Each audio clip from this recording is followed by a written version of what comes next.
No, I swear I was like, once I saw him. Two for flinching.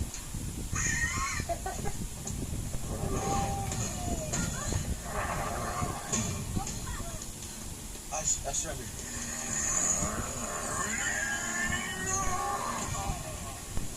I want him gone. I don't care who his father is. That maniac bloodied my son's nose, and I want him expelled. Janice. I mean it. Today. Janice, don't you work for Larkin Industries? Let them fire me. I don't care. My son is more important. Rick Larkin won't just fire you. He owns the apartment complex you live in. He'll toss you out on the street for even suggesting his precious son did something wrong.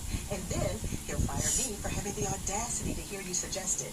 And then he'll pull all our funding, and 50 teachers and administrators will be out of a job. And your son's nose won't be any less bloodied. Forget it, Jan. It's Larkinville.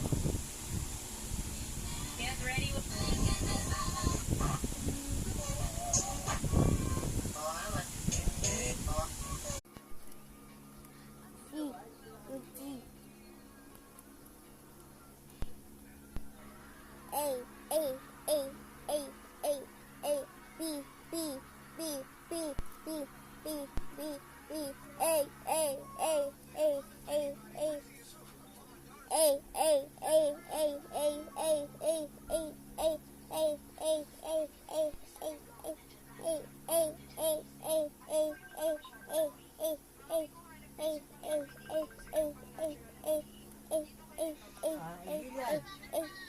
Dilan.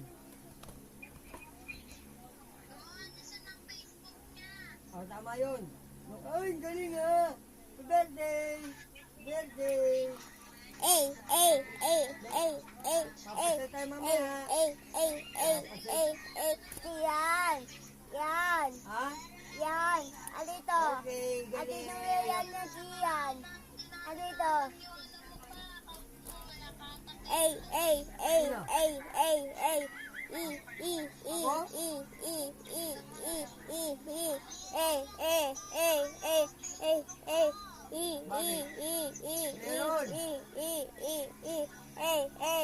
Nagagamit ko na nga.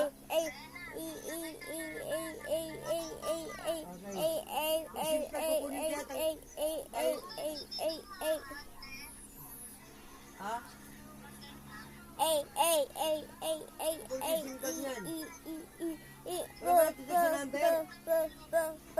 Teka, tingnan mo nagtitis sa number. Dahil makilintik yan.